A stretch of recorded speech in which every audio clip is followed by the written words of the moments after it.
My half-sister called me an orphan at her wedding and tried to erase my mother from my memory, but she never knew how I silently broke her fairy tale.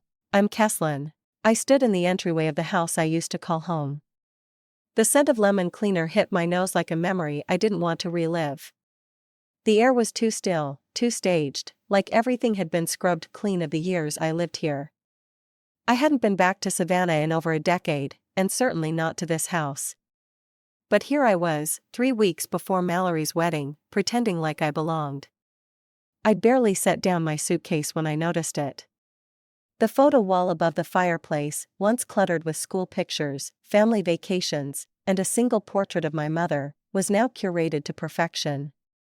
Centered where my mother's photo used to be was a blown-up image of my father and Charlotte, all decked out in pastel pinks at their vow renewal ceremony. There was no trace of Lorna, no wedding photo, no snapshots of her holding me in her arms on the porch swing. Nothing. I stared at it longer than I should have. Charla had the wall redone for the rehearsal dinner, Mallory said as she breezed past me, arms full of pie samples and a clipboard. It's all about aesthetics. Of course it was. No one said a word about the change. No one acted like it was strange to them. That space had always belonged to Charlotte. My mother, a technicality, a smudge on the frame. That night, as I unpacked the few things I brought, I left the closet door open. It still smelled like cedar and faintly of my mother's old perfume. I lay down but didn't sleep. I just stared at the ceiling fan spinning slow and steady, trying to slow my thoughts to match. The next morning, I came downstairs early. Habit, I guess. I was always the first one awake growing up. Being early meant avoiding small talk and navigating tension and silence. Charlotte was already at the stove flipping pancakes with the same precision she used to slice me out of the narrative. You always were an early riser, she said, not turning around. Just like your father. I nodded, unsure what to say. We weren't built for casual conversation. You know, she continued. We tried to give you everything after your mother passed. It wasn't easy for any of us. I didn't respond. I wanted to say, no, you gave Mallory everything. I got what was left, but instead I poured coffee and sat at the end of the table. The truth. My father had married Charla first. Mallory was their child. But when they divorced and he met my mom, things changed. For a while, he remarried, had me, and for a brief moment, we were a family. Until I turned 9, and Mom got sick. When she died, they didn't even let me miss school for the funeral. I came home to find our family photos boxed up in the garage labeled miscellaneous. A year later, Charlotte was back in the house wearing beige and smiling like the years in between never happened. They called it a fresh start. To them, I was a reminder of the years they'd rather forget. Later that afternoon, we were gathered in the dining room discussing seating arrangements. I offered a small suggestion, one I knew I'd regret bringing up the second it left my mouth. I was thinking maybe we could put a small photo of Mom on the memory table. I said, you know, just one for tradition. There was a pause, the kind that feels like a slap. I think we should keep things current, Charlotte replied. It's Mallory's day after all. Mallory didn't even look up from her phone. My father just shifted in his seat, avoiding eye contact. And that was that. I didn't argue, but this time I didn't let it go either. I logged it, noted it deep inside, like a tally mark on a chalkboard no one else could see. Strike 1. That evening, I wandered the hallway again, unable to stop myself from facing that wall. The blank space where my mother's photo used to hang called to me like a wound you keep pressing just to make sure it still hurts. It did. By the time I went back upstairs, the silence of the hallway was too loud. It rang in my ears louder than any insult. I left my shoes by the door, tugged my cardigan tighter around me, and crawled into bed with a tightness in my chest I hadn't felt in years. I didn't cry, not because I wasn't hurt, but because I'd done that already for years. I'd run out of tears. What I had now was awareness and maybe a little anger. 2 weeks out from the wedding, Mallory texted me out of the blue. Dress fittings at noon. Thought you might want to watch. She didn't say help, didn't ask me to come, just watch like I was some extra on a film set of her life. I didn't respond. I just showed up. The bridal studio was full of ivory lace, glassy chandeliers, and women pretending to whisper while watching each other's reflections. I pushed through a curtain and stopped cold. Mallory stood on the fitting pedestal, smiling into the mirror, surrounded by layers of white satin. But not just any dress. It was my mother's wedding dress. My breath hitched, but I didn't let it show, at least not outwardly. The hem had been chopped. The neckline altered into something sharp and trendy, and the delicate lace my mom once told me came from her grandmother's sewing kit was gone. Completely gone. Mallory caught my reflection in the mirror and lit up. "Oh, good. You're here." I took a step forward, my hands curling into fists in the pockets of my coat. "I thought you'd like to see it," she said, spinning slowly. "It needed a modern touch. I know Mom left it for you, but it just fits me better." She said, "Mom, like it belonged to both of us, like that woman raised her." Charlotte stood nearby, sipping a flute of lemon water, her hand resting gently on Mallory's shoulder. "It's a lovely sentiment, Kesslin," she added with a sugar-sweet tone. "I'm sure you'll wear something equally meaningful." Equally meaningful. I bit the inside of my cheek and forced a smile that didn't reach my eyes. Mallory twirled again, beaming. "The tailor said it was almost like it was made for me." It wasn't made for her. It was worn by my mother, stored away for me. And now it looked like it belonged to someone who'd never even said her name aloud. "I'm not sure what I'll wear yet," I said finally. "Well," Mallory grinned. "Don't wait too long. People might think you're not planning to come." I turned away before they could see what was in my eyes. Later that night, I found myself in the attic, sitting cross-legged in front of the old keepsake chest my mother left behind. I hadn't opened it in years. My fingers traced the lid before I lifted it. Inside, yellowed letters, old photos, and the small velvet box that used to house her gold locket. The box was empty. I blinked, checked beneath the silk lining, shuffled through the envelopes. Gone. The next morning, during the rehearsal walkthrough at the church, I spotted Mallory at the altar in her rehearsal outfit, cool and composed. Hanging delicately around her neck was the locket. My mother's locket. When I approached, she saw me looking. "Oh, this," she said casually, touching it. "I borrowed it. It felt right. You're not the only one who misses her, you know." I didn't respond, didn't flinch. I just stared at her for a long moment. Then I remembered something my mother once told me. A quiet piece of wisdom whispered to me as a child curled beside her in bed after another exhausting day. Sometimes silence is the strongest shield. Don't waste your breath where it won't be heard. So I breathed deeply and walked away. That night, back in the room I once wallpapered with magazine clippings and dreams of being anywhere else, I laid my outfit for the wedding across the bed. It was simple, black, clean lines, unapologetically plain. I opened my suitcase and nestled the empty velvet box into one of the side compartments. I stared at it for a long time. It wasn't about the necklace. It was never about the dress. It was about the way they took pieces of her and gave them to Mallory like they were heirlooms she had earned, as if existence was inheritance. I zipped the suitcase slowly, and in doing so, I felt something else seal shut inside me, too. Some small corner of my hope that Mallory might ever see me as more than a formality. I turned off the light and let the darkness settle. The next morning started with a cloudy sky and a thicker silence than usual. I dressed quickly, not bothering with makeup or earrings. There was no one here I needed to impress.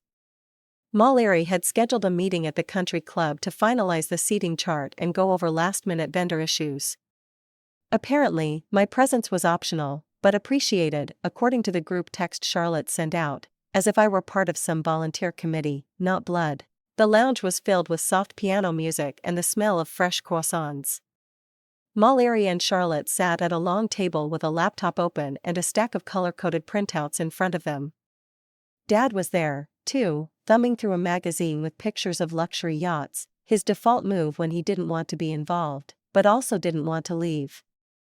I sat off to the side, sipping ice water, trying to make myself invisible. But I caught a glimpse of the seating plan laid out across the table. The names were typed in small script arranged by table numbers and relationships. Bride's family, groom's family, bridal party, close friends. Then there was a section labeled Other Guests. That's where I saw my name, wedged between an old neighbor from Charlotte's side and someone listed as cousin. I felt my stomach sink, but my face didn't move. I took another sip of water and leaned back slightly to get a better look, hoping I had misread it. Charlotte noticed. "Oh, don't worry about that. It's just alphabetical. The software does that automatically." Mallory didn't even bother to glance up. She was texting again. Probably about flower arrangements or which playlist would keep people from falling asleep between courses. No one corrected it. No one said, "Oops, let's fix that." I sat still, completely still, and let the chill settle into my bones. It wasn't about seating anymore. It was about what they thought of me, what role they assigned me when they thought no one would notice. The day passed in a blur after that. I went through the motions, nodding when asked, helping with minor logistics like moving chairs or confirming the bakery delivery, but my mind was elsewhere, circling that label like it had teeth. The next day, there was a bridal brunch hosted at a nearby vineyard. Sunlight poured in through the wide windows, catching on champagne glasses and pastel floral centerpieces. Women in dresses that cost more than my rent mingled, laughed, and complimented Mallory like she was some kind of royal being coronated. A bell rang lightly, and Mallory stood up, clinking her mimosa glass. "I just want to take a moment to thank my amazing bridal party," she beamed. "You ladies are my ride or dies, my soul sisters. I can't imagine this weekend without you." There was clapping. A few women wiped their eyes. Someone I didn't know turned to me and whispered, "Wait, aren't you her sister?" Mallory heard it. She laughed lightly and said, "Oh, Keslin's not really into this stuff. She's more of a minimalist." Minimalist? Not family? Not important, just not the right aesthetic, apparently.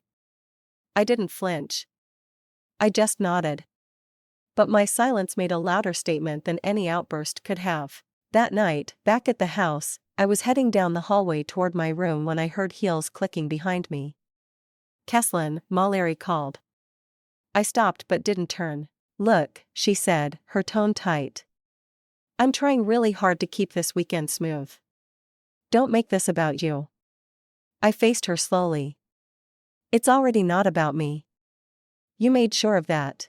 She crossed her arms, the defensive tilt of her head showing. "This day is about family." I let out a short breath, not quite a laugh. "Then maybe you should have invited mine." Her jaw tightened. She didn't reply, just turned and walked off like she had somewhere important to be, like her reflection mattered more than her roots. I walked the rest of the way to my room, stepped inside, and turned the lock. Not because I was afraid, but because I needed to stop the old me, the peacekeeper, the fixer, the one who smoothed over every rough edge, from walking back out into that hallway and apologizing for making things uncomfortable. This time, I let it be uncomfortable. Morning slipped into late afternoon before I left the room. I'd spent most of the day with the curtains drawn, letting the world carry on without me. But by 6, I had to show up. Rehearsal dinner, vineyard rental, catered menu, and all. My name might have been left off the programs, but my RSVP hadn't been lost in translation. The venue was beautiful in that curated way Instagram loves. Fairy lights, floating candles, polished wine glasses lined up in military precision. A floral arch framed the head table in cascading whites and soft blush. I could practically hear Charlotte in my head. A vineyard says elegance without being pretentious. Sure, if elegance meant erasing lineage one toast at a time. The room buzzed with that kind of rehearsed joy. Over-polished smiles, overly loud laughs, the way people carry conversation when they are more aware of being watched than being heard. I chose a seat at the far end of the table near the wall where I could watch without being noticed. It was easier that way. Being a ghost was less painful than being deliberately ignored. Eventually, Mallory stood and tapped her glass with a fork. The room hushed. All eyes turned to her. Even the servers paused. She looked radiant. I'll give her that, confident, poised, rehearsed, like a keynote speaker delivering a performance, not a sister remembering her roots. I just want to say thank you, she began, voice sweet but steady. First to my amazing friends who've made this week unforgettable, and of course to my soon-to-be husband for loving me exactly as I am. Soft laughter. But most of all, she continued, raising her glass. To my father, for raising me alone, for teaching me how to be strong, independent, and grounded. There it was. A silence rang out louder than any applause. I didn't blink. I didn't speak. I just turned slightly to look at him. My father sitting beside her, smiling faintly, lifting his wine glass like it was the most natural thing in the world. He didn't rise, didn't correct her, didn't even glance in my direction. That wasn't an oversight. That was a rewrite, a public eraser wrapped in a compliment. Lorna's name wasn't just absent. It had been buried. And I realized in that moment that grief isn't just about losing someone. It's also about what happens when their memory gets auctioned off like an estate no one wanted to maintain. After dinner, I slipped out early, walked the gravel path toward the back parking lot under the fading light. I didn't say goodbye. No one noticed. The next morning, Charlotte called me into the bridal suite. We're doing a quick dry run, she said brightly, handing me a spool of ribbon. Want to help tie the favor boxes? I nodded, more out of habit than willingness, and joined the others in a circle of activity and hairspray. That's when I saw it on the groom's hand. The ring, gold, vintage, delicate engraving on the inner band. It was my mother's wedding ring, the one Burke had promised me on a crisp fall day 5 years ago when we visited Mom's grave. And he cried harder than I'd ever seen him cry. The one he swore I'd have. When the time feels right, he'd said, eyes swollen, voice thin. Apparently, the time had felt right for someone else. I didn't speak until Charlotte leaned over and caught my stare. She smiled almost proudly. We thought it was poetic, she said. You know, full circle. Poetic? My grief was now a metaphor to match her aesthetic. I swallowed the heat rising in my chest and said calmly, my mother is not a metaphor for your closure. Charlotte blinked. It's just a ring. No, I said. It was a promise, but clearly that meant something different to all of you. She didn't argue, just turned back to tying bows as if we hadn't spoken at all. That night, I sat on the porch of the guest house alone, a glass of red wine balanced in one hand, my phone in the other. I scrolled to the shared wedding itinerary. My name was listed twice, venue support, logistics runner. I tapped into the calendar app and deleted both entries. Then I opened the notes section and typed, you seem to have everything covered. I hit send and put the phone face down beside me. The vineyard lights twinkled in the distance. Laughter echoed from the main house, but I sat still, finally letting the air around me settle without expectation. This wasn't walking away. Not yet. But it was the moment the cord began to fray. The day my mother died was one kind of loss. But the day they used her memory as wallpaper, that was the day I stopped mourning. I didn't sleep much that night. Something inside had shifted. Not snapped, not broken, but clicked like a gear finding its notch after grinding too long against a false setting. By morning, I was sitting at the edge of the reception venue's private lounge, going over spreadsheets no one else would bother opening, line items, vendor confirmations, unpaid balances. They were mine. I had signed the checks, placed the deposits, smoothed the edges of every vision Mallory and Charlotte tossed at me like I was some hired assistant with a clipboard. They never once asked how much I'd already contributed or what else was due. They just assumed I'd keep showing up with answers and receipts. Charlotte walked in with a latte in one hand and a clipboard in the other. She didn't greet me. We'll go over final floor plan and guest flow, she announced to the room. We'll want to seat the donors close to the dance floor, of course. And the media table to the left of the cake display. Media? I glanced up, confused. Someone was live streaming this. Mallory breezed in next, humming something upbeat, her phone glued to her palm. She barely acknowledged me as she dumped her purse onto a nearby chair. Oh, we printed thank you cards, she said suddenly, pulling out a neat stack for everyone who made this happen. She began handing them out. One for the florist, one for the event planner, one for the photographer, even the bakery delivery guy who poked his head in for 5 seconds got one. When she reached me, she paused just long enough to be awkward, then passed me entirely. I said nothing. Charla must have noticed the pause. Keslin's more behind the scenes, she said with a wave. She's the detail person, the glue, you know. Mallory chimed in, not even looking up. Yeah, numbers are kind of her thing. I kept my eyes on the spreadsheet, refusing to blink faster than necessary. If I looked up, they'd see it. That I heard them, that it landed, that it lodged somewhere it shouldn't. I pressed my finger to the laptop's trackpad and closed the tab. That evening, I sat on the patio of my hotel with a glass of ginger ale sweating in my hand. I wasn't in the mood for wine. Not after what I'd seen. Curiosity had gotten the better of me. I'd clicked the fundraiser link they'd plastered across Facebook, Instagram, even the email signature on Mallory's bridal updates. The page greeted me with a photo I hadn't seen in over 20 years, my mother, Lorna, holding a baby Mallory in the backyard of our old house. The photo was cropped tightly, zoomed in just enough to cut me out completely. I remembered standing next to them, maybe 5 years old, in a yellow sundress with strawberries on the hem. Gone, erased. Underneath it, the caption read, "Our mom always said love should be celebrated big." Our mom. $8,000 raised under a lie. I stared at the photo longer than I should have. Not because I was in it, but because I wasn't. That picture had come from my storage box. I'd scanned it years ago to preserve it after water damage ruined the album. No one else had a digital copy, which meant someone had gone into my things or downloaded it from somewhere they weren't invited. This wasn't nostalgia. It was theft. I didn't text Mallory. I didn't call. I didn't scream. Instead, I opened my laptop, pulled up my payment queue, and found the pending charge to the DJ, a vendor Mallory insisted on, someone with a light-up stage and customized playlists.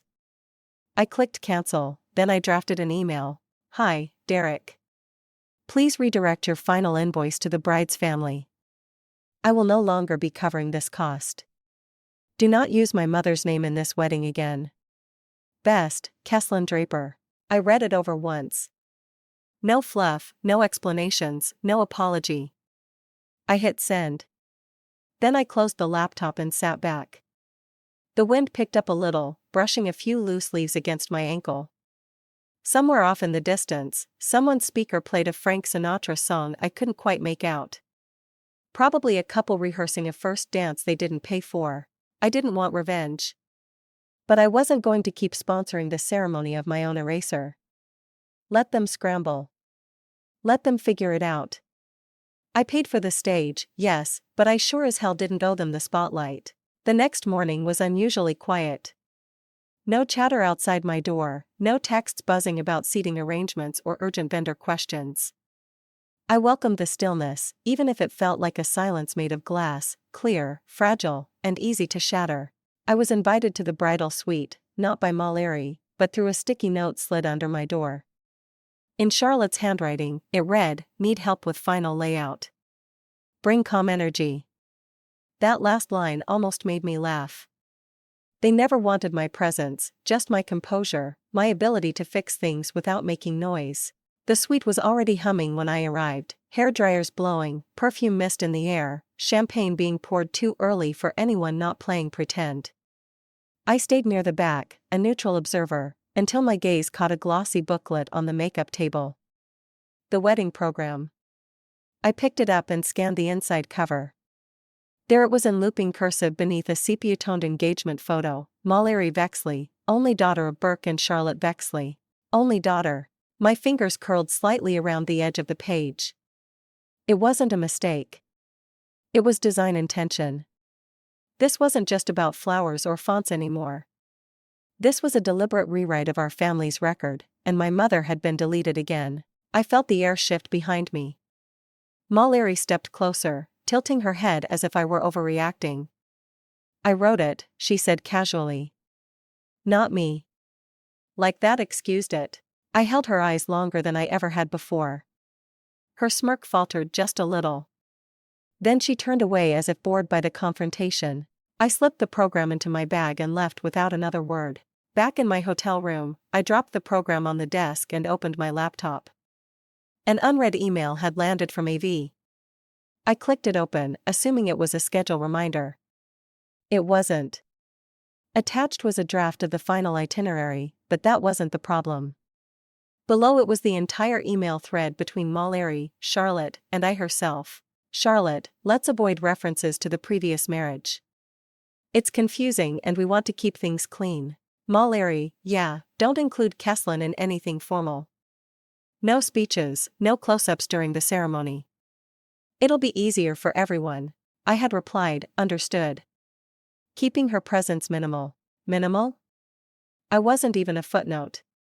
I was an inconvenience they had to manage off camera. I read the email chain twice, saved the whole thread to a secure folder, and printed a hard copy. Not because I planned to confront them with it. No, this wasn't a public screaming match. This was leverage. They erased me in ink. Fine, I'd use paper, too. That afternoon, I called up Trevor, the AV technician overseeing the reception's video montage setup. Hi, Trevor, I said evenly. I helped fund the projection package for the evening portion of the event, he confirmed. Yep. We're using your files, pictures, video clips, that sort of thing. Don't, I said simply. You no longer have permission to use any content I submitted. A pause on his end. Is everything okay? I won't be part of something I've been written out of, I replied. Please update the files accordingly and notify me when it's done. After that call, I forwarded the printed program and email thread to myself again, storing them in multiple folders. One copy I saved with the title, Truth They Buried.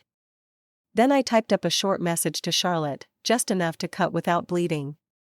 If my name is to be deleted, so is my support. Expect revised invoices. I didn't sign it with my name. I signed it, the daughter you erased. That night, I didn't cry. I didn't pace or rehearse arguments I'd never say out loud. Instead, I sat on the balcony, wrapped in my mother's old cardigan, and listened to the muffled sounds of rehearsal dinner laughter drifting up from the lawn below. I imagined them rehearsing lines for a script that had no part for me. But they forgot something. I still held the receipts, and not just the financial kind. By the time I walked into the reception hall, I had already rehearsed my silence. I planned to stay at the edge of the room, sip something bitter, and leave before dessert. But plans don't always survive impact. The air was thick with perfume and self-congratulation. I kept to myself, nodding politely at a few distant relatives I hadn't seen since Mom's funeral. The chandelier flickered over white linens, rose-colored napkins, and rows of champagne flutes, all carefully curated. None of it sincere. Then the microphone crackled to life. Mallory stood under the arch of baby's breath and eucalyptus, holding her speech cards like she'd practiced this moment since childhood. Maybe she had. I just want to thank everyone for being here, she began.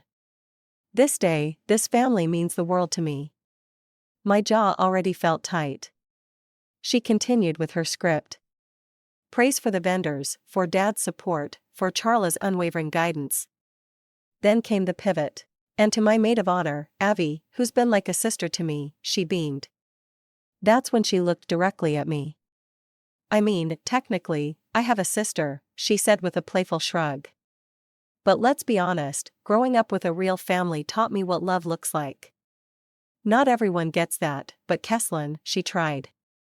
People laughed lightly, uncomfortably, the kind of laugh you give when you're not sure what's a joke and what's cruelty dressed as one. Mallory lifted her glass to the strongest orphan I know, always proving she belongs one spreadsheet at a time. And just like that, the air snapped inside my lungs.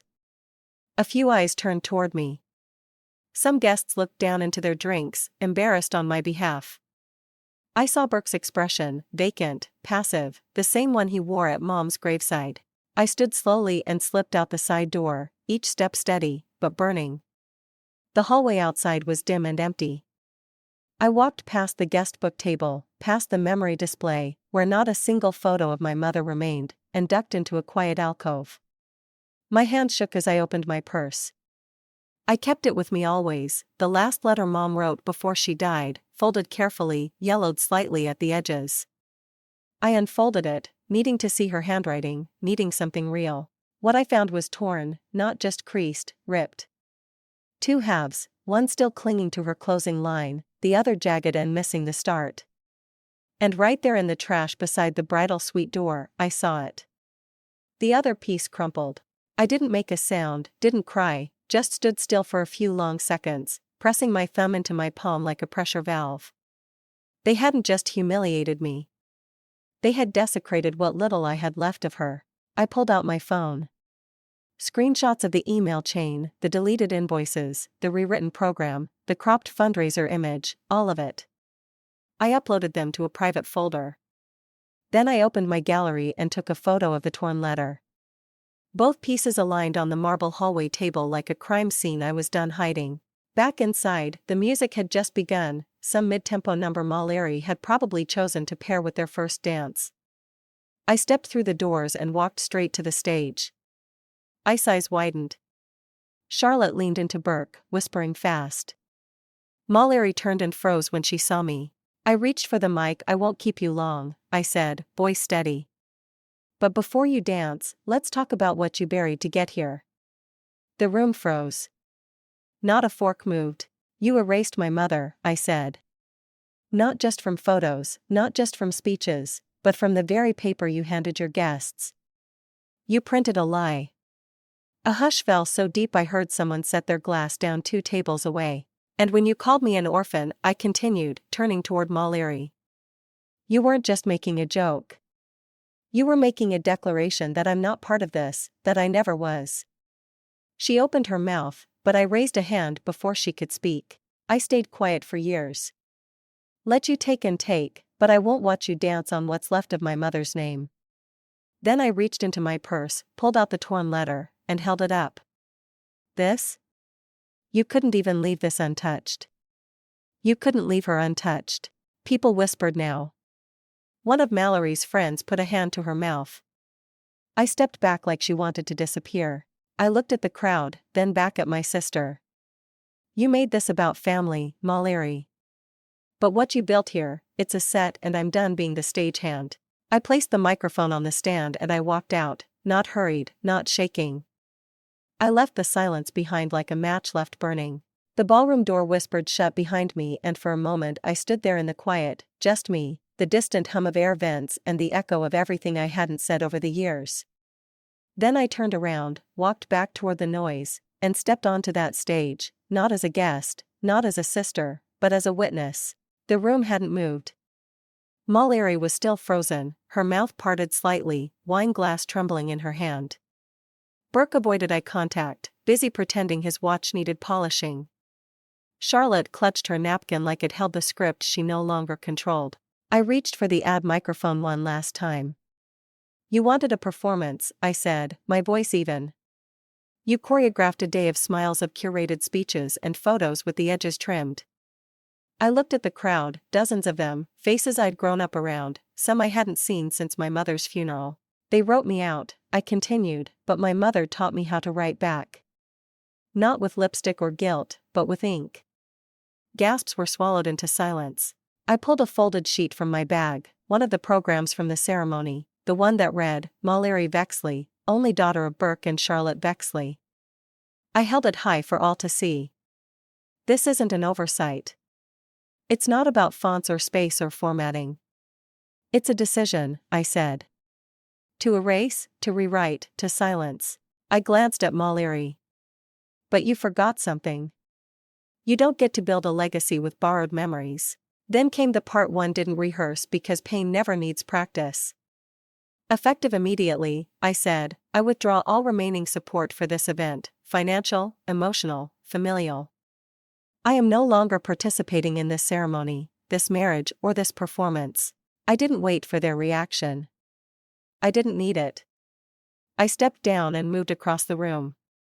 My heels barely made a sound on the carpet, but it felt like the ground was shifting underneath every table I passed. Charlotte blinked rapidly as I handed her a white envelope sealed and labeled in my handwriting. "In case you ever wonder why I left," it said. Burke thought the same. Mallory's envelope was last.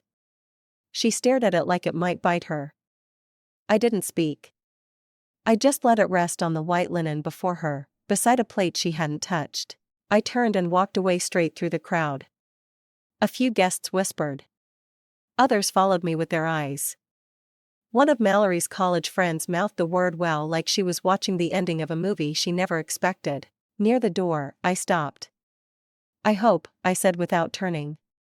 "When you think of this day when the photos are framed and the cake is long gone, you remember this moment, too." And then I walked out. The sun had dipped low enough that the parking lot was soaked in orange light. I took my time down the stone steps, the scent of roses clinging to the air like something trying too hard to stay sweet. My phone buzzed. A message from the venue DJ. "Need final confirmation on playlist. Guest request override." I tapped out a reply. "Play track 17. Set it to loop once." That song wasn't on the official set list, but I made sure it made the final cut. It was the last song my mother ever sang to me on a night when I couldn't sleep, wrapped in a fleece blanket while she hummed lullabies over dishes in the kitchen. As I reached the car and sat behind the wheel, I rolled the window down and waited. A few seconds later, the notes began. Soft at first, then spilling through the open doors of the reception hall like a quiet truth they couldn't shut out. Inside, they might have tried to carry on. Pretend nothing happened, but music tells the truth, even when people lie. Somewhere in that crowd, a few guests stood.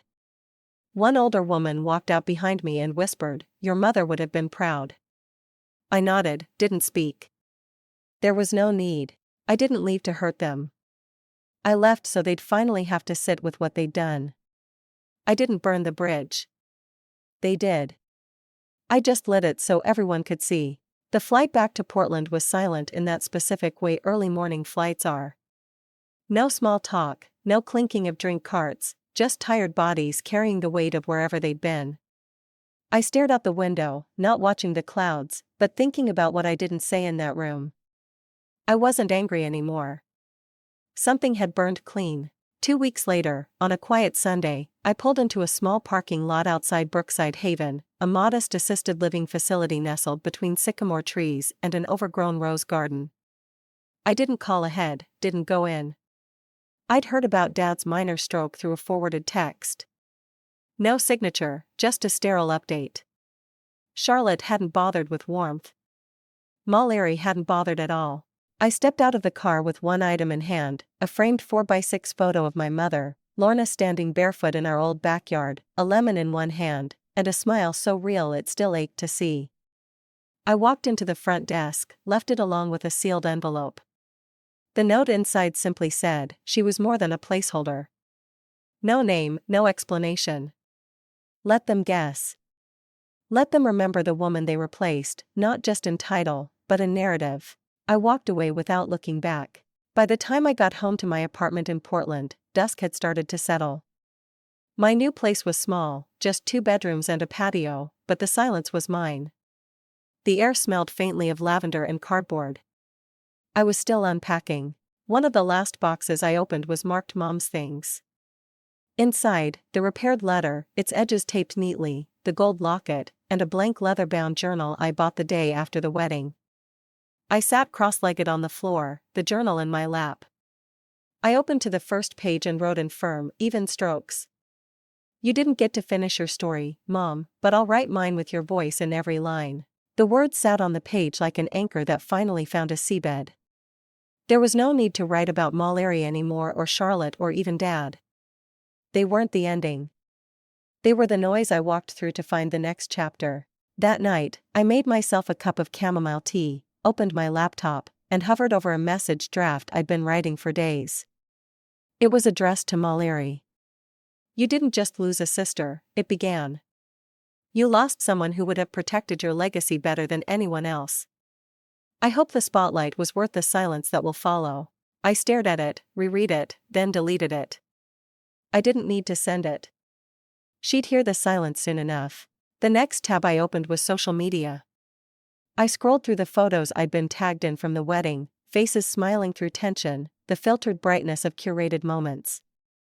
I hit remove tag on each one by one until nothing remained. Then I signed out for good.